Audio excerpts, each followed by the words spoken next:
Yeah, for the show. And what differentiates between a worker and a contractor has, most people know the difference when it comes to the Shabbos. There's within the Alter Rebbe himself. There's different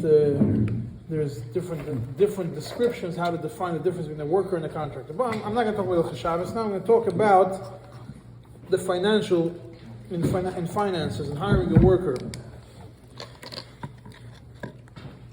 When a person hires a contractor to do a job, and the contractor and the employer wants to quit, wants to get rid of the contractor in the middle of the work, not always is he able to get rid of him.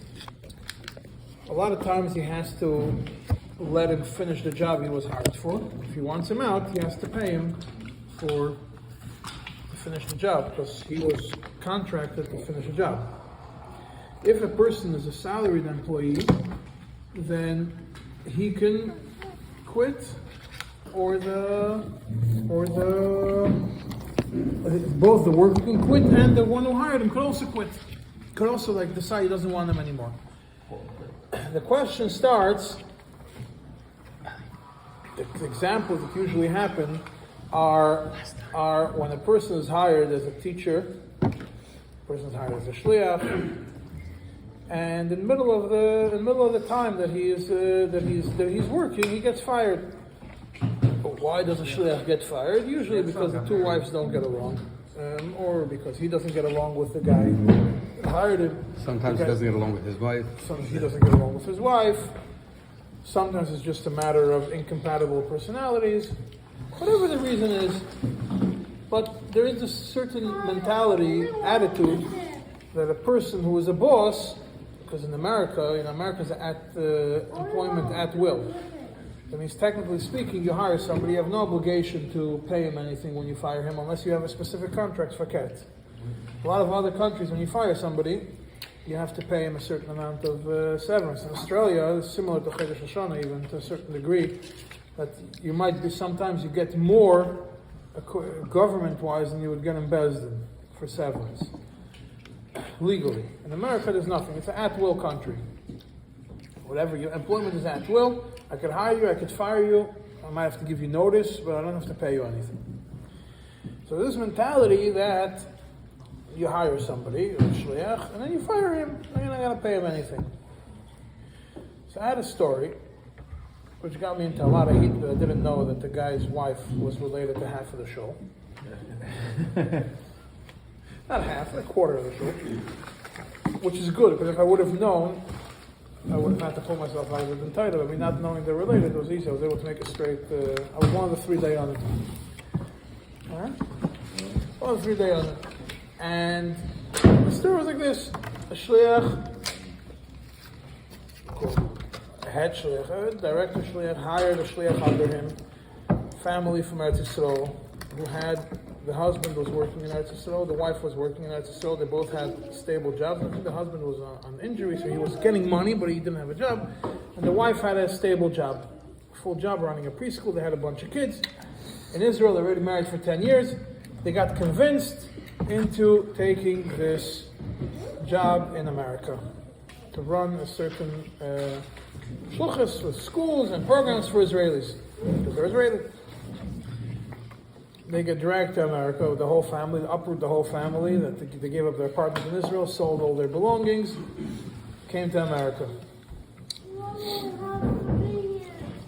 One of the things that creates problems is when the expectations are not clear. So there's a 15-page contract, and it's missing what the guy is supposed to do. And they hired because they want the wife to run the preschool. It's missing mainly what the guy is supposed to do. And there was friction from the beginning. After about 3 months, it was already at the boiling point. By 4 months, it was already kimat finished. And by 6 months, it was over. It was over, and the main guy fired his employee. Problem is that the original deal in the contract was for 2 years. The same contract also has a clause that each one could quit. If there's no valid reason, they have to give 60 days. paid for 60 days. The question is, what about these 60 days? Now I'm going to explain to you the svara behind it. There are four ways to look at this. More than four ways. But the way this Torah ended was that all 4 or 5 ways of looking at it ended at the same number, pretty much. So the whole problem was about the 60 days? That was one of the problems. No. So then there was a fight whether it was justified firing or not. Each one said that he's 100% right and the other guy's 100% wrong. Nobody's willing to take the blame. At all. Usually in the Titus you have that somebody understands he did a little bit wrong, but he thinks the other guy did more wrong. So he's more right than the other guy. This is the only the Titus that I saw where both sides were 100% convinced that they're 100% right. That's a chiddush. Each one was sure that they're 100% right, they did everything according to the book, and the other guy was wrong. So there's no wiggle room in such a scenario. There's nothing you can do about it. One guy holds 100% right, and the other holds 100% right. The guy brought out wanted to leave or wanted to stay?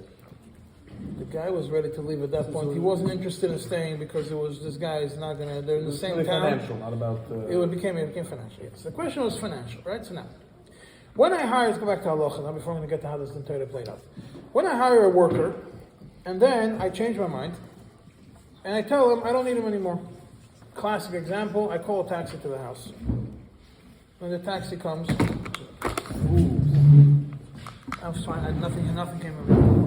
And the taxi comes, and you're not living in New York City where the guy, 2 minutes later, the guy will pick up another ride. It's in the suburbs. If after the guy comes to me, I cancel the ride, according to halacha, I have to pay him. I have to pay him. Why is that? Because if he could have had another ride, and because of me, he lost out, so I don't have to pay him. I don't have to pay him the full price. I have to pay him something called poil bottle. Poil bottle is how much it would have been for me, for the worker would agree to stay at home and not work. Pretty much. And that is calculated, since Rishonim, some people say it's a third, some people say it's a half.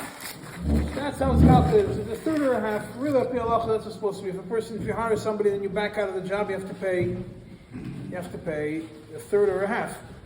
One exception. Teachers. The Gemara says, and this is how it's accepted, that Shulchan Aruch also passes on that, teachers who enjoy their work and teach them the Kodesh, the fact if you take them away from teaching, they're going to be so depressed they can't get another job, you have to pay them full. That became a thing, that if I fire a teacher in the middle of the school year, and there's different schools, different rules, America, Israel, but if I fire before the end of the school year, I have to pay till the end of the school year for firing them. Unrelated to any severance pay, just I hired a teacher for a year, and I fired them 3 months into the year, and it's not 100% the school's fault. It's not 100% the teacher's fault. I have to pay them till the end of the year. As the category of poil bottle by a teacher is 100%, not 50%. Let's say it's 50-50 by a teacher. It's always the guy who is the school is always going to be more at fault because they're the ones who. When something goes wrong in a business, the owner always has to take the hit. We're talking about in a case, a teacher's a crappy teacher. He's not doing a good job. The parents are unhappy, they want him out. Is the school liable to pay him for the rest of the year? The school, they hired him. They were supposed to research him. I would say they were trying to work with him. You were supposed to.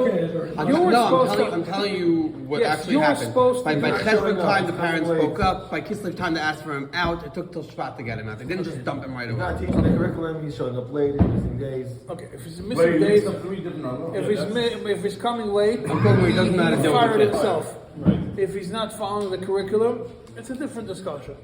But if the parents don't like him or whatever it is, or he's not the teacher the school expected him to do, the school is supposed to do the research. You put somebody in.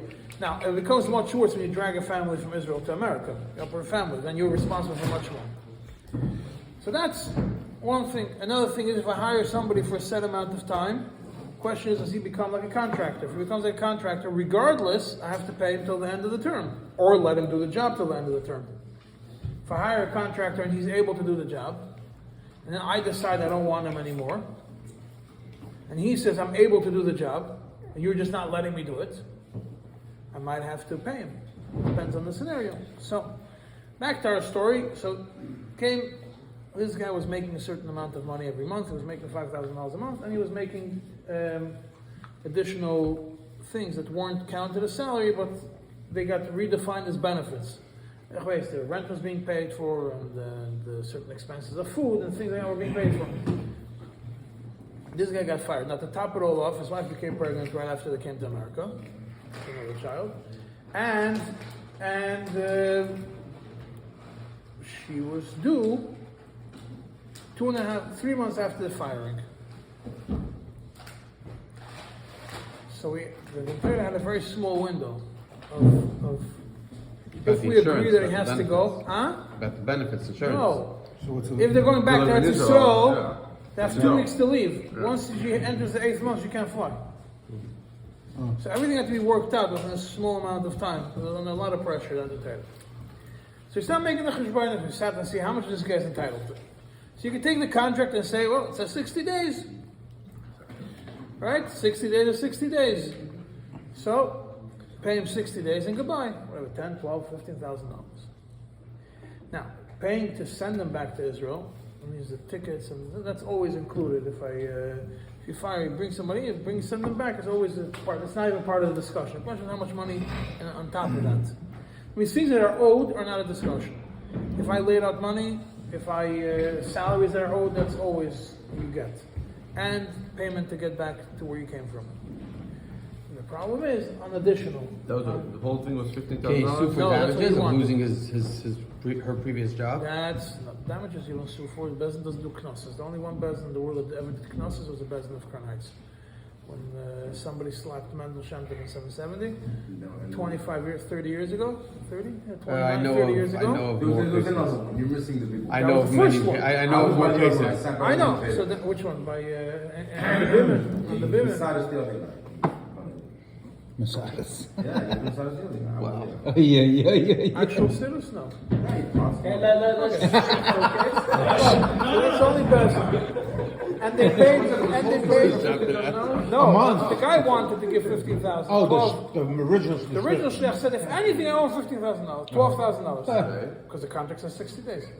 Interestingly enough, the contract also has a whole plan, even though it says 2 years. There's a whole plan for like how they're going to pay for chasanas and they're going to pay for chinuch. So it was a plan that also had a long-term plan in it. So now, there's something called asmachta,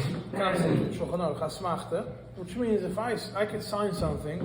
Can you just clarify what your position was in this whole thing? I was a boider.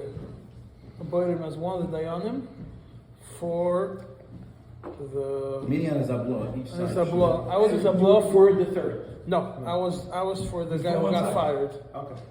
So you're kind of. I walked into there without knowing the case, and I walked out of there that all three of us agreed on the psak.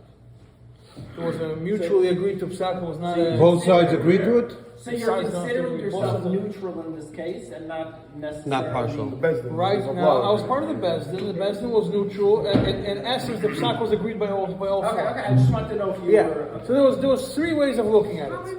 One way to say is, this guy got fired, he has till the end of the contract, so he has to pay him another 2 years. Year and a half. 17, 18 months. Okay. That's one.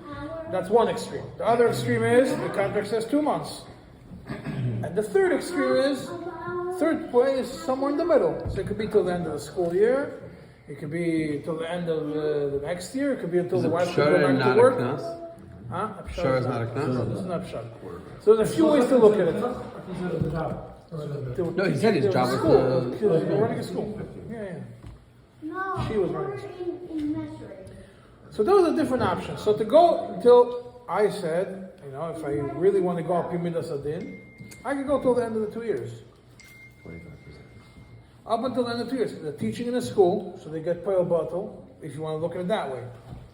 Or they're teaching, or you say that it's a teaching in a or it's a kablan, that they're a contractor. So anyways, you go till the end of the time because they say we're willing to stay. You fire us. We're willing to do a job till the end of the contract.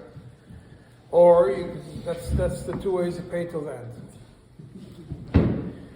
Or that's you go one way. You go the other extreme, like I said, you go 60 days or nothing. Or you go somewhere in the middle. So all three they decide we're going to go somewhere in the middle. So let's look at how we're going to go somewhere in the middle. So there's four ways, four approaches of looking at it, and all four approaches came with $1,000 and another. Yeah. Is the idea to go in the middle because of Rahmanis or strictly because of Din? Because there's no Rahmanis. When you want, there's no Rahmanis Bedin. When you want to be, well, I feel that when you make up shar, it's kind of with no Rahmanis. Zero Rahmanis. When you become a dayan, you have to be completely cold-blooded. Zero Rahmanis for anybody. It says not Ein Merachman Bedin. Not supposed to have Rahmanis to widows and to almanas. We're talking about when you uproot a guy from Israel, and they disconnect Then everything. Don't use Rahmanis. That's exactly what he's saying. It's a risk. It's not considered. It's a risk. Sure, it's a risk. It's not enough. Maybe they say it's intellectual. There's a contract. It's a real contract. Right. So now, when you want to take money out of somebody, you might see moment. Right?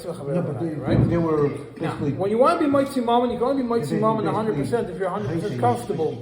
Not coerce them. If I, as a dayan, take out money from somebody, Shaloi Kadin, that is not 100% belongs to him, who's responsible for it? Me. According to Shulchan Aruch, if I made a mistake in Halacha, the guy can come after me. I'm liable for my psak. I might have to pay the difference. So that's as I state. It's the beginning of a Choshen Mishpat. So Rahmanis, no, but fear, yes? Huh? You can't judge with Rahmanis, but you could judge with fear. So why wouldn't you have to pay? No, with fear as in being afraid. No, If he's a powerful guy and he has other Rabbanim that are going to go after him, what about you, no man in general? In general, some Rahmanis people are is not scared. allowed. Some people are scared, but Some emotions are not. then Some you're not allowed to emotions, be a yeah. dayan. But I want to know if this guy was a serial firer. He fires people like all the No, time. he's only a Dying second. is not a fear. Well, second time he fired. So then it's a.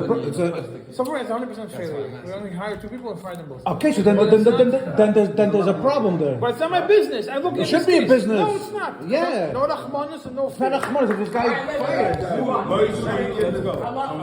I'm not into social justice. I'm not into fixing people. Yeah, Can you explain the tzaddim? Why would it be 2 years? Yes. paid, and why Yes, would it's about to explain. There's three ways. The way of going 2-year pay is, I hired a guy for, the contract says 2 years, right? So whether he's an employee or he's a contractor, whichever way, I have to pay him full. Why? If he's an employee, usually you pay poyel batel. You pay half or a third. Or he's a teacher. As a teacher, you pay full, poyel batel till the end. But that's only if it's a wrongful firing. If That's it's the not, if it's tzad. not a, yeah. But Only if it's a wrongful firing. I have never been in the dentator once I was 100% right. Never. And I've been in the dentist for 11 years. No, never been in the dentator once I was 100% right and once I was 100% wrong. It's always somewhere in the middle. And 10 to 90, rarely. Usually it's 50, 50, 40, 60, 30, 70. Usually it's the head shlich. Never 100, never 100% wrong. Anybody, never. It doesn't exist. Huh? Never, I never. I think with Hashachim they fire because they want their family in. No. What are you talking Not about? the fire. The Not the point. Moshe, The other side is taking and saying the contract says 60 days. 60 days. But the contract also says, as I went to study before, saying something called asmachta. Asmachta means something which is unreasonable and it's so absurd that even if somebody signs it, he didn't plan on meaning it. What does it mean? If I'll take an extreme example. I borrow from you $1,000. And I tell you, if I don't pay you back within a week, you could take the deed to my house. Aside for the shilas of ribus, that's a separate discussion. Without shilas of ribus, simple. It's also the contract is invalid. Forget about if ribus wouldn't exist in my way. It's so ludicrous that I'm not going. It doesn't exist. It doesn't happen. So if you have in a contract something which the bezdin is the one that determines. The Shulchan Aruch says a bezdin, if it seems to the bezdin there's asmachta, the bezdin could determine it. Now sometimes you say right at the end of the shtar, this is not like an asmachta, but if it's so ludicrous in the shtar, that line is also asmachta. So it's worthless. It doesn't help you anything. Contract is still invalid.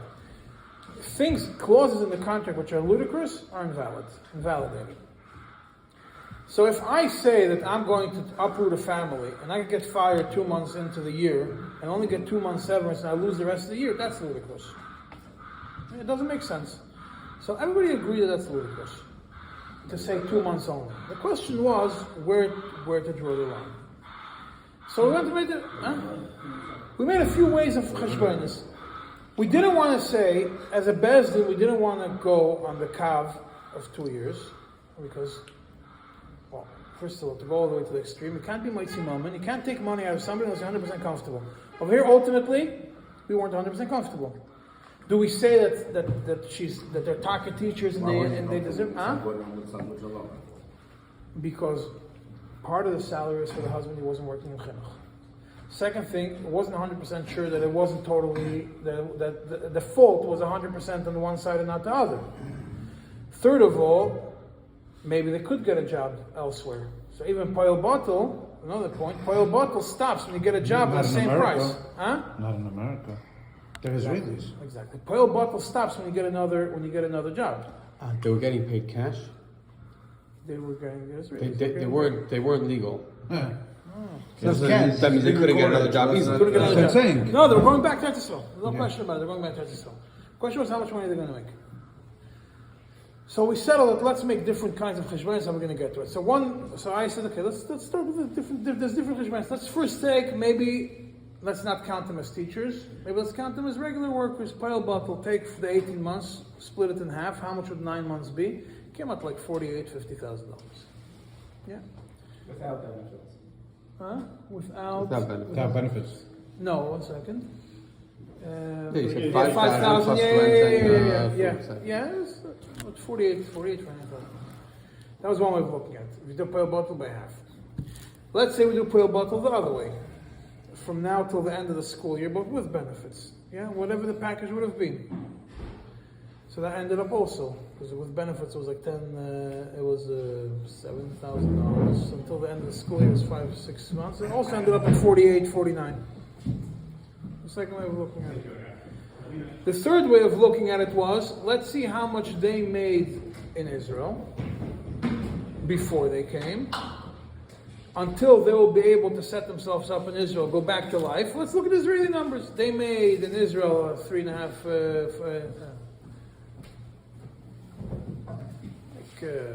13,000 shekels.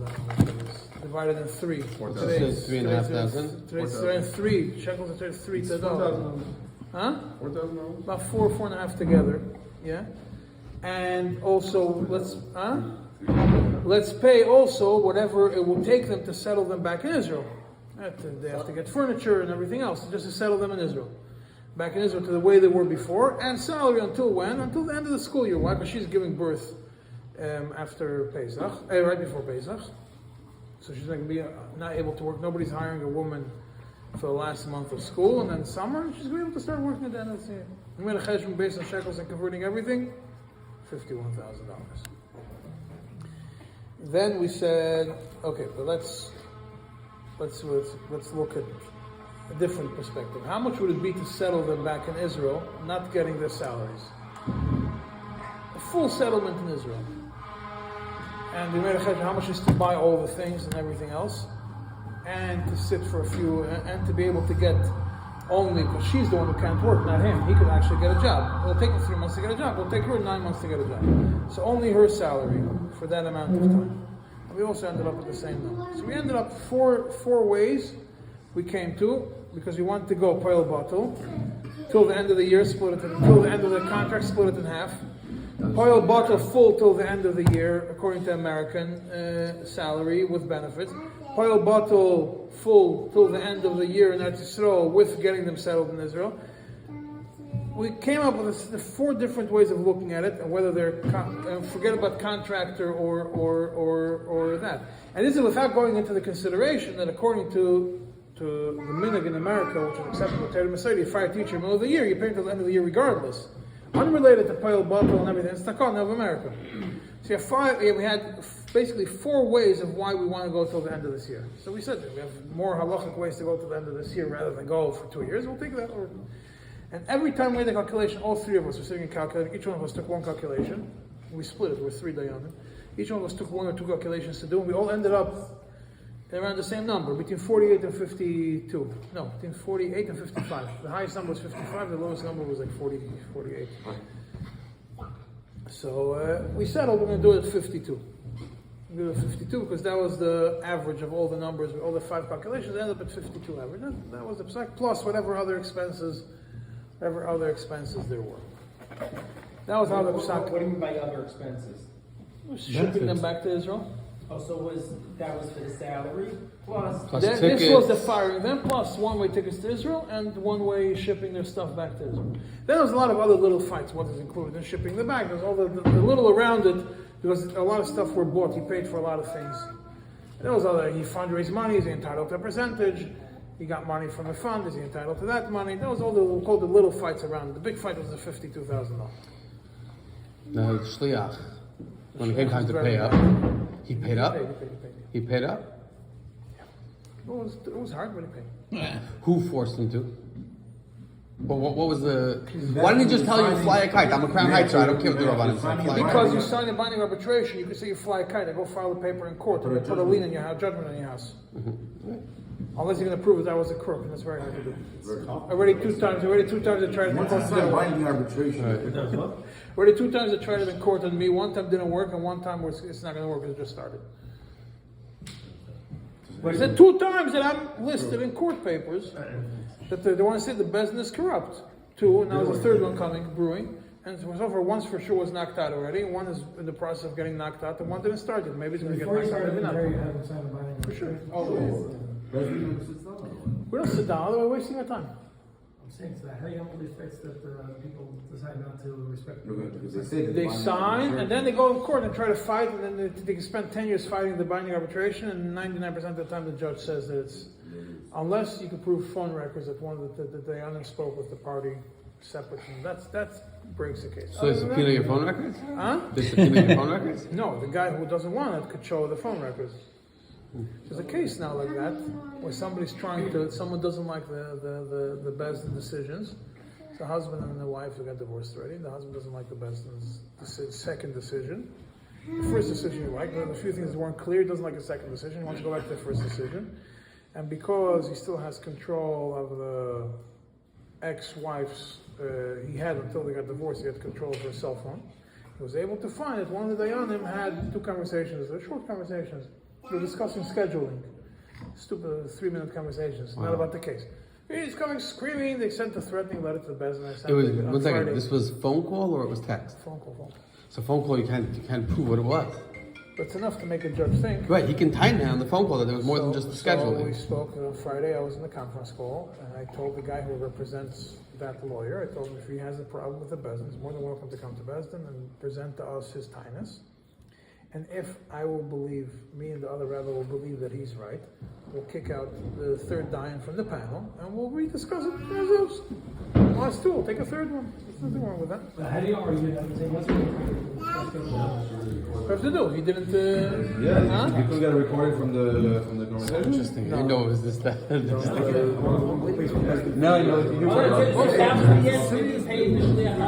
He paid. So I wanted to explain us. That's what I wanted to explain to you the different ways. When you fire somebody, So there's different ways to look at it. I'm not asking you personally, I'm saying Yeah, you them can get ask paid well? They paid well, depending on what you consider well, yeah. Who pays them? The size. The size? payment, yeah. According to the Rashba, one says $1 to pay both, huh? That comes out of the amount awarded in the end? No, not to do, because then they don't have an incentive to give the psak to whoever has money. They also Both have an of them incentive to drag it out. No, it's not. Both sides of the Hourly case. pay, right? Yeah, but I have no incentive to drag it out. I finished What is it, by the hour or by by the, how does it work? the hour? by By the hour? Sholom. Yeah. I had it entire. It was more of a whatever. Okay. And when it came to calculate the cost, okay, the Dayan gave me a calculation based on the time that they spent, mediating or arbitrating the case. Plus, they said it's going to take us about another hour and a half to discuss it, to come with the final I also did answer. that, yeah. Okay. It's been over 15 months. And he never called me to give me a final answer. Tachas, who's related to have to show? Who's related to have to show? You're related to half of the Bible. So any entirety is 50% chance they're related to you. Let me ask you another question. You're dying on a Tayin, right? Are you allowed to Tayin for Yankov on a case here, and then a year later dying on a different case for him? For him? He chooses his dying. Independent case? Completely different case. You're allowed to die for him, even though you're time tired for from one guy, be a time for against the next case. I'm not married. Being Tayin against him is different. Being Tayin against him is different because he's not paying you. But if you're Tayin for him, Legally, rubbed off depending on. let's say I call you up, I have a entire tomorrow, I need you to Tayin for me. Accept it, but it might get you this bar. Gershon Spiegel told me that the mile of being a Tayin, you can't get this bar. Right. Gershon Spiegel represented me one day. The next day I get his money from him. He's against me. You still recording. Stop the recording, we'll talk.